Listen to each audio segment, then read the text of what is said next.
I ran into this last week. Here's what fixed it for me. Setting up two-factor authentication on Instagram is a great way to enhance your account's security. Here is how to do it in just a few steps. Step 1. Open Instagram settings. Go to your Instagram profile and tap on the three horizontal lines in the top right corner. From the menu, select Settings at the bottom. Step 2. Navigate to Security. In the Settings menu, find and tap on Security. This is where you can manage all security-related features for your account. Step 3. Enable two-factor authentication. Under the Security section, tap on two-factor authentication. You will also see options to set it up via text message or an authentication app. Choose your preferred method. Step 4. Follow the prompts.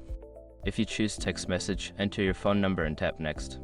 You will receive a code via your SMS that you need to enter to confirm. If you opt for an app, follow the instructions to link it. Step 5. Save backup codes. Once you've reset it up, Instagram will provide backup codes. Save these in a secure place in case you lose access to your primary method. Remember, if you lose your phone and don't have backup codes, you may have trouble accessing your account. Setting this up now can save you a lot of hassle later. Good luck securing your Instagram and stay safe online.